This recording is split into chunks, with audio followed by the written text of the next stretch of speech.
O Senhor esteja convosco. Ele está no meio de nós. Proclamação do Evangelho de Jesus Cristo, segundo Marcos. Glória a vós, Senhor. Naquele tempo, Jesus saiu de novo para a beira do mar. Toda a multidão ia ao seu encontro e Jesus os ensinava. Enquanto passava, Jesus viu Levi, o filho de Alfeu, sentado na coletoria de impostos, e disse-lhe: Segue-me. Levi se levantou e o seguiu. E aconteceu que, estando à mesa na casa de Levi, muitos cobradores de impostos e pecadores também estavam à mesa com Jesus e seus discípulos. Com efeito, eram muitos os que o seguiam. Alguns doutores da lei, que eram fariseus, viram que Jesus estava comendo com pecadores e cobradores de impostos. Então, eles perguntaram aos discípulos: por que ele come com os cobradores de impostos e pecadores? Tendo ouvido, Jesus respondeu-lhes: não são as pessoas sadias que precisam de médico, mas as doentes. Eu não vim para chamar os justos, mas sim os pecadores. Palavra da salvação. Glória a vós, Senhor. Meus irmãos, estamos nesses dias, no tempo comum, acompanhando Jesus na sua vida pública. Desde quando Jesus foi batizado, ali no Rio Jordão, por João Batista, e depois ele é tentado lá no deserto, Jesus começa a sua vida pública, a sua missão de propagar, de anunciar a boa nova. E nós temos visto aí no Evangelho de São Marcos, nesta sequência que nós temos lido, estávamos no capítulo 1, agora já entramos no capítulo 2, Jesus curando pessoas, expulsando os demônios. E perceba uma coisa, que o local aonde Jesus está é na região da Galileia, ali na casa da sogra de Pedro, na sinagoga, porque a sinagoga é a casa de Pedro e da sogra de Pedro são vizinhos, e no mar da Galileia. Tudo que está acontecendo é nesse local. Sinagoga, casa da sogra de Simão Pedro, que identifica também como sendo a casa de Pedro e de André, e ali no mar da Galileia. Vejam que hoje a proclamação do Evangelho começa dizendo: Jesus saiu de novo para a beira do mar. E qual é o mar? O mar da Galileia. E ali vem acontecendo vários fatos. Primeiro, Jesus curando muitas pessoas de suas enfermidades, expulsando demônios, ensinando as pessoas. E já de uns 2 dias para cá, estamos agora no 3º dia, na verdade, começou a se identificar pessoas. Primeiro nós vimos lá o leproso, que Jesus curou.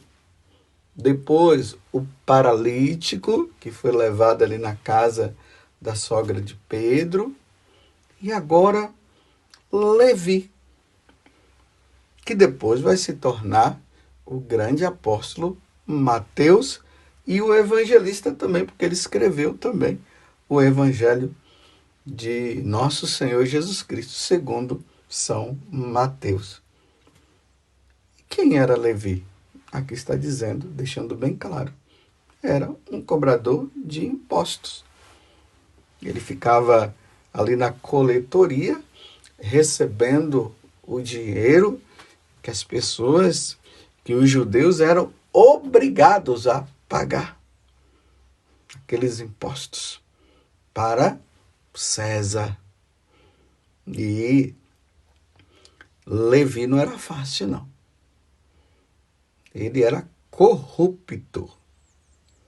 Ele pegava os impostos, recolhia e uma parte ficava para ele e a outra parte ele dava também. Dava para César. Ele não era amado pelos judeus, porque ele não era um facilitador. Ele estava pensando nele. E Jesus, na sua infinita misericórdia, passa, olha para Levi e diz: segue-me. E aqui Marcos deixa bem claro, Levi se levantou e o seguiu. Alguma coisa o impulsionou, que ele acabou deixando. Provavelmente não, Levi ouviu a fama de Jesus, mas continuava ali naquela vidinha de corrupção. E Jesus querendo salvá-lo. Porque muitas vezes nós olhamos esse evangelho e nós vemos apenas assim, Levi que seguiu Jesus e se tornou um apóstolo. Sim, é claro, isso também. Mas Jesus é Jesus, Jesus é Deus. Jesus viu muito mais do que um seguidor dele que seria um apóstolo depois, mas um homem que estava numa vida de perdição e que poderia perder a sua alma. Lembremos de ontem no Evangelho, aquele paralítico que foi levado pelos amigos e quando estava ali em frente a Jesus, Jesus viu a fé dos amigos dele e o que foi que Jesus fez? E quando olhou para o paralítico, ele disse: levanta-te. Ou melhor, os teus pecados estão perdoados. Mas como os doutores da lei falaram que Jesus estava blasfemando, aí Jesus disse: então, para vocês verem que eu tenho o poder também de perdoar os pecados, então levanta-te e anda. E o paralítico levantou. Mas Jesus viu o quê? Aquele homem que estava precisando de salvação. Ele precisava se salvar. A mesma coisa, meus irmãos, Levi precisava se salvar. Naquela vida de corrupção que ele estava, ele não iria ganhar a salvação dele, não. Ele iria se perder. Jesus, na infinita misericórdia, porque ele é Deus, não o condenou, mas o chamou. Aqui tem uma coisa. Levi poderia muito bem não corresponder ao chamado. Ele poderia até dizer assim: o que você tem a ver comigo? Me deixa aqui em paz. Mas não. Ouvindo a palavra que saiu da boca da palavra, porque Jesus é a palavra que salva. Ele é o Salvador. Lembremos lá no capítulo 1 do Evangelho de São João. No princípio era a palavra estava junto de Deus e a palavra era Deus. E tudo foi feito por meio dela, e por ela nada foi feito. Sem ela nada foi feito, melhor dizendo. Então tá aí, meus irmãos. É a palavra. Jesus chama, ele vai. E aí, ele não fica só para ele, não. Aí ele chama também os outros, os pecadores e os outros corruptos que viviam com ele. E faz uma tremenda de uma festa, um jantar, convida Jesus e está lá a palavra de Deus falando, Jesus falando, anunciando.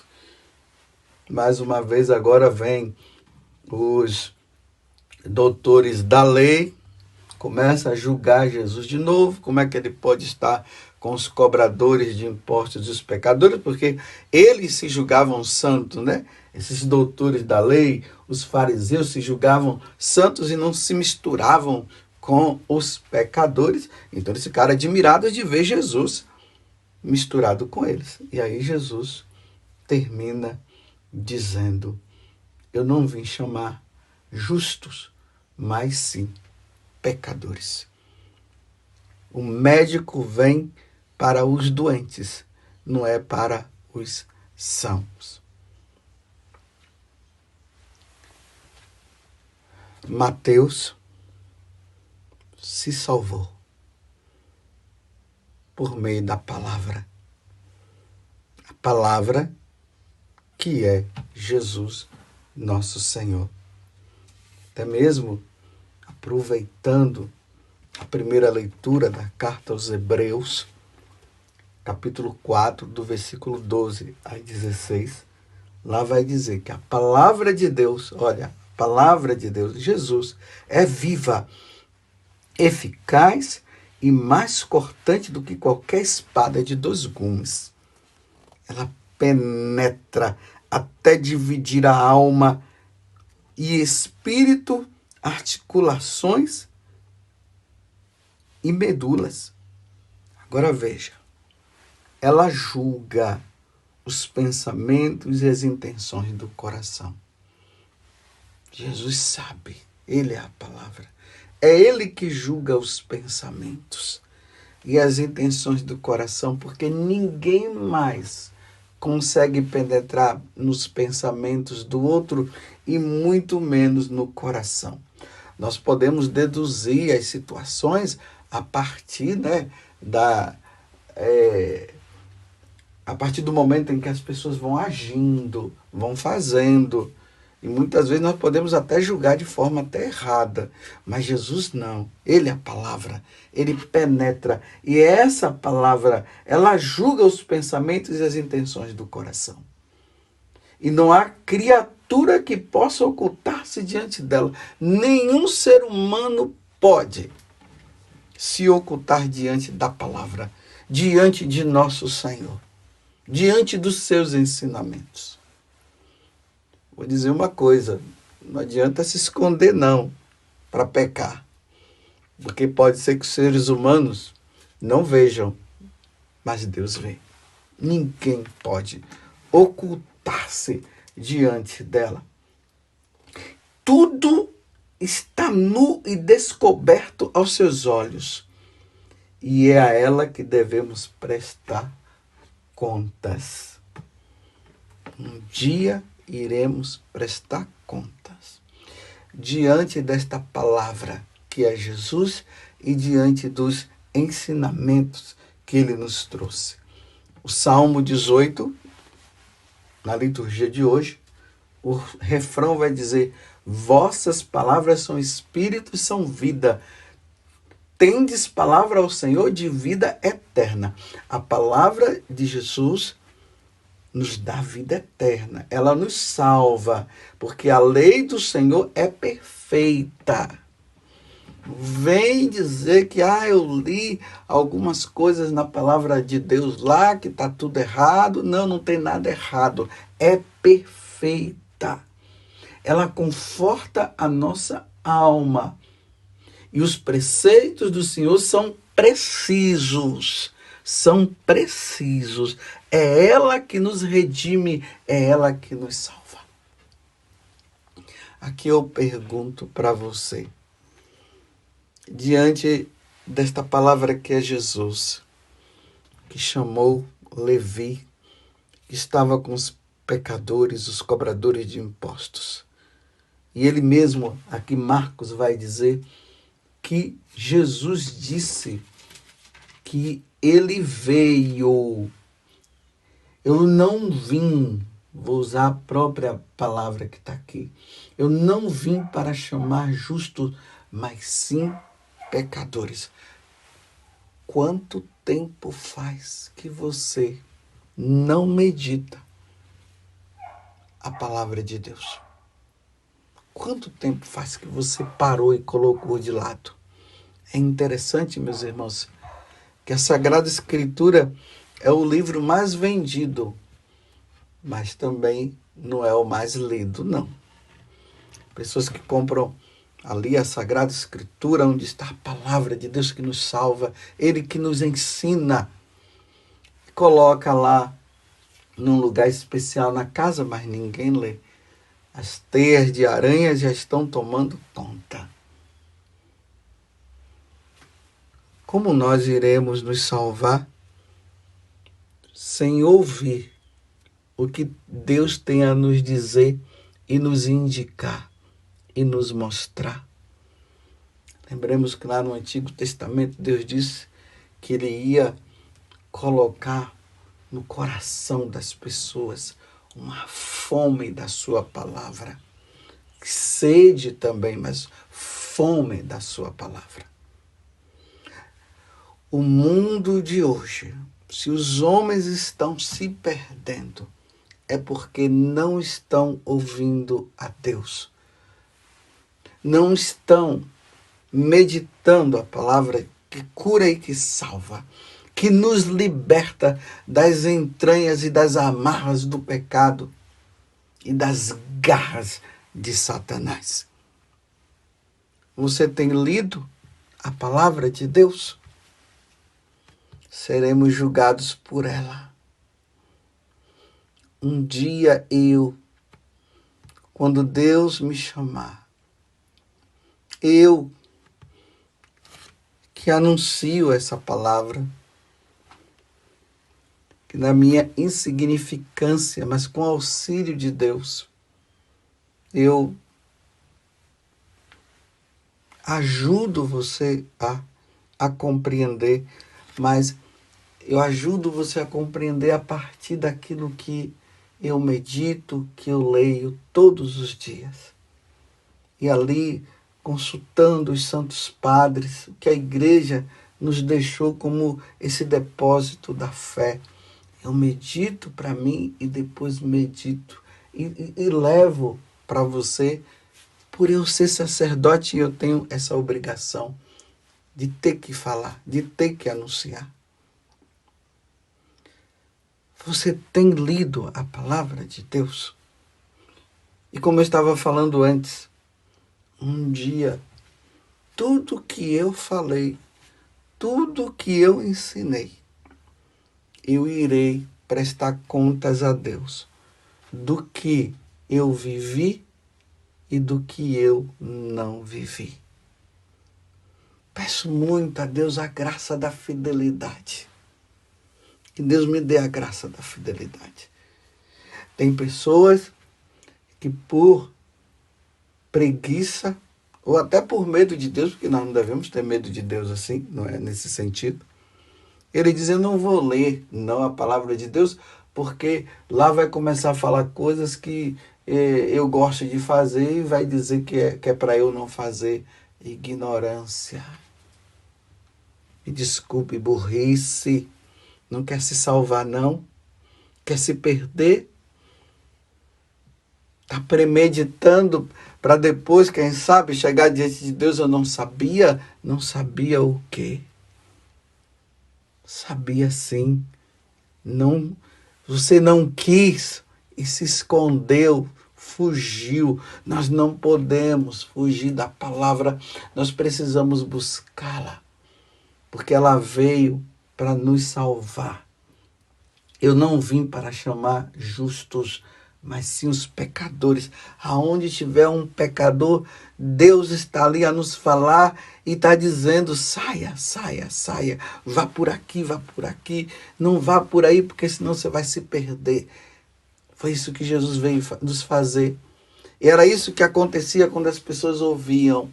Imagina, Levi, sentado na coletoria de impostos, na corrupção, Jesus passa e diz, segue-me. Olha a palavra, segue-me.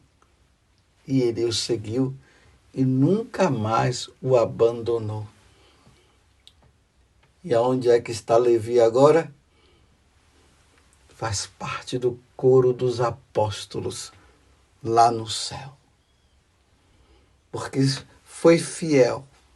E não somente ele foi fiel, mas ele também ensinou.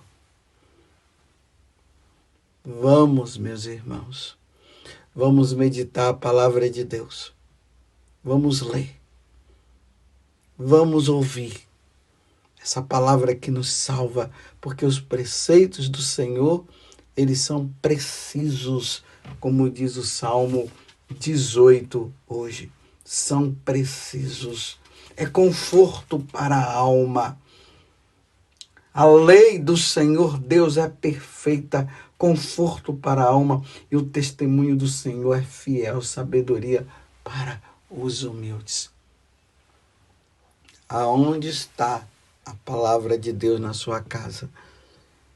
E se você não tem, adquira e sente-se e reserve um tempo para ouvir o Senhor que salva. Louvado seja nosso Senhor Jesus Cristo, para sempre seja louvado, e a nossa Mãe, Maria Santíssima.